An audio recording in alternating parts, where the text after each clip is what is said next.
नमस्ते गाइस, और आज की फाइट वीडियो में सबसे पहले बात करते हैं फ्रांसिस इंगानू ने क्या कहा टाइसन फ्यूरी से स्प्लिट डिसीजन हारने के बाद अपने पोस्ट फाइट इंटरव्यू में। तो फ्रांसिस इंगानू का ये कहना था कि अगर टाइसन फ्यूरी एक ऑनेस्ट पर्सन है तो फिर उसे ये बोलना चाहिए कि फ्रांसिस इंगानू इस फाइट को जीत गया। फ्रांसिस इंगानू ने ये भी कहा कि इवन बिफोर द फाइट उसे ये चीज पता थी कि अगर ये फाइट डिसीजन जाती है तो वो इस फाइट को नहीं जीतेगा। ये इसलिए नहीं क्योंकि वो गुड इनफ नहीं है, बल्कि वो इस फाइट को इसलिए नहीं जीतेगा क्योंकि वो बॉक्सिंग में एक न्यू फाइटर है।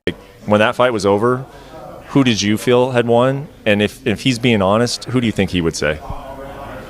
If he's being honest, he would say, I won that fight. I won that fight. There is not a question about it.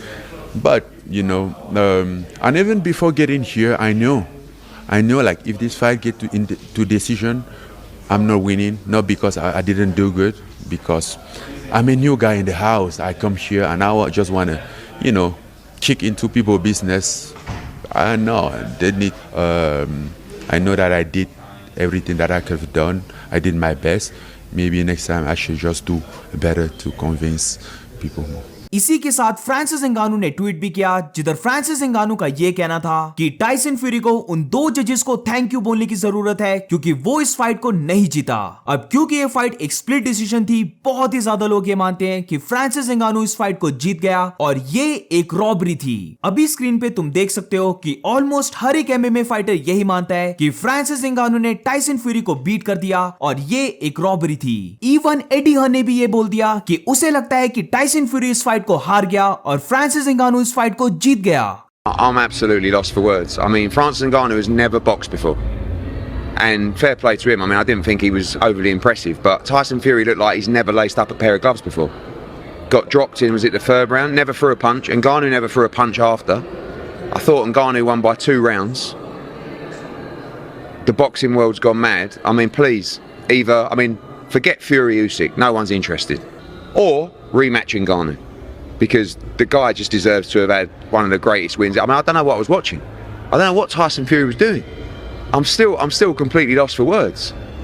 अब इनमें से कुछ ट्वीट्स को देखें तो नेट डियाज का यह कहना था कि टाइसन फ्यूरी ये फाइट हार गया। जो कमेंटेटर्स थे वो बहुत ज्यादा बायस थे और उन सबको बॉक्सिंग लर्न करने की जरूरत है। शॉन स्ट्रिकलैंड ने कहा and new Demetrious Mighty mouse Johnson ने कहा कि फ्रांसिस इंगानू इस फाइट को जीता। गिलबर्ट बर्न्स का भी यही मानना है कि फ्रांसिस इंगानू जीता और हेनरी सोहुडो का यह कहना है कि फ्रांसिस इंगानू को रॉब कर लिया गया क्योंकि थोड़े ही मंथ्स के बाद टाइसन फ्यूरी और अलेक्जेंडर यूसिक की फाइट भी है। इजराइल अदसानिया और कमारू उस्मान तो ऑब्वियसली फ्रांसिस इंगानू के साथ ही होंगे, जिधर वो दोनों यही कह रहे हैं कि फ्रांसिस इंगानू इस फाइट को जीत गया। अब इसके बाद डैरेन टिल का जो ट्वीट था वो बहुत ज्यादा फनी था क्योंकि डैरेन टिल ने इधर कहा है कि 96-93 जिस जज ने स्कोर किया है वो या तो जॉन फ्यूरी है, टाइसन फ्यूरी का फादर, या फिर डैना वाइट है। अब इसके बाद फ्रांसिस इंगानू को लेकर एक काफी बड़ा रिवील हुआ है, जिधर फ्रांसिस इंगानू के कोच ने रिवील किया कि WBC का जो प्रेसिडेंट है उसने उसको ये इन्फॉर्म किया कि टाइसन फ्यूरी और फ्रांसिस इंगानू की ये जो फाइट हुई ये एक ऑफिशियल फाइट है और अब फ्रांसिस इंगानू हेवीवेट डिवीजन के टॉप 10 रैंक में आ जाएगा।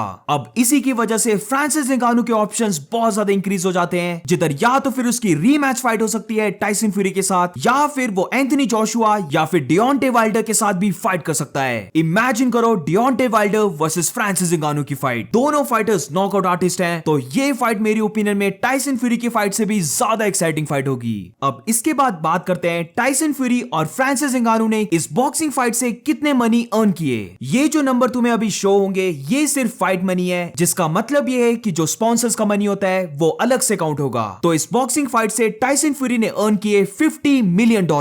अब इसके बाद फ्रांसिस इंगानू की बात करें तो ये फ्रांसिस इंगानू के पूरे फाइटिंग करियर का सबसे बड़ा मनी अमाउंट था, जिधर फ्रांसिस इंगानू ने अर्न किए $10 मिलियन। अब रेफरेंस के लिए बता दूं, जो फ्रांसिस इंगानू ने सीरियल गान के साथ लास्ट फाइट की थी उस फाइट में फ्रांसिस इंगानू ने अप्रोक्सीमेटली $600,000 को अर्न किया था। तो अब इसका मतलब यह है कि एक बॉक्सिंग फाइट से फ्रांसिस इंगानू ने 10 टाइम से भी ज्यादा मनी को अर्न कर लिया। अब क्योंकि टाइसन फ्यूरी और फ्रांसिस इंगानू की फाइट बहुत ज्यादा क्लोज गई थी तो काफी ज्यादा लोग ये बोल रहे हैं कि इन दोनों के बीच में रीमैच होना चाहिए। तो अगर ये रीमैच होता है तो ऐसा बोला जा रहा है कि फ्रांसिस इंगानू अब $10 मिलियन से $25 मिलियन अर्न करेगा। इस फाइट को लेकर कुछ भी बोलो, बट जैसे ही ये फाइट बुक हुई थी उसी टाइम पर फ्रांसिस इंगानू जीत गया था। ये फ्रांसिस इंगानू इंगानू का खुद कहना था कि वो ऑलरेडी जीत चुका है और ये जो फाइट है ये सिर्फ चेरी ऑन द टॉप है। अब इसके बाद बात करते हैं एक बहुत ही अनएक्सपेक्टेड चीज के बारे में, जिधर पता नहीं क्यों सलमान खान भी आया हुआ था इस फाइट को देखने के लिए। पहले तो मुझे रियलाइज ही नहीं हुआ कि ये सलमान खान बैठा हुआ है, बट उसके बाद लिटरली मैं शॉक में चले गया था कि सलमान खान इधर क्या कर रहा है। तो अपने सल्लू भाई सब जगह है और इस वीडियो में हम देख सकते हैं जब रोनाल्डो और कॉनर फेस ऑफ कर रहे थे तो बैकग्राउंड में सलमान खान भी था।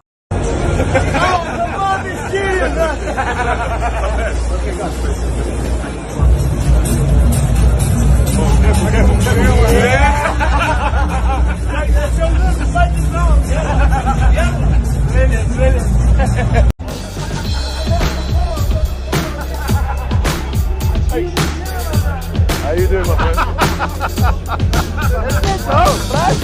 I'm watching everything. Hey, walk him up, man. It's on top, man.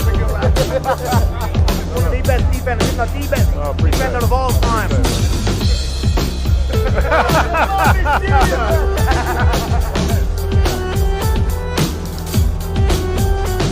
Oh, careful. अब इसके बाद एक काफी शॉकिंग चीज के बारे में बात करते हैं, जिधर डिमिट्रियस माइटी माउस जॉनसन ने ऑलरेडी प्रिडिक्ट कर दिया था कि फ्रांसिस इंगानू टाइसन फ्यूरी को नॉकडाउन करने वाला है। तो इस पूरी फाइट से पहले डिमिट्रियस माइटी माउस जॉनसन ने पिछले ही दिन ये बोल दिया था कि वो बिलीव करता है कि फ्रांसिस इंगानू टाइसन फ्यूरी को नॉकडाउन करने वाला है। कौन से राउंड में फ्रांसिस इंगानू टाइसन फ्यूरी को नॉकडाउन करेगा इसके बारे में उसे कोई आइडिया नहीं है, बट वो बिलीव करता है कि फ्रांसिस इंगानू क्लोज इनफ आ जाएगा टाइसन फ्यूरी के और फिर वो टाइसन फ्यूरी को ड्रॉप कर देगा।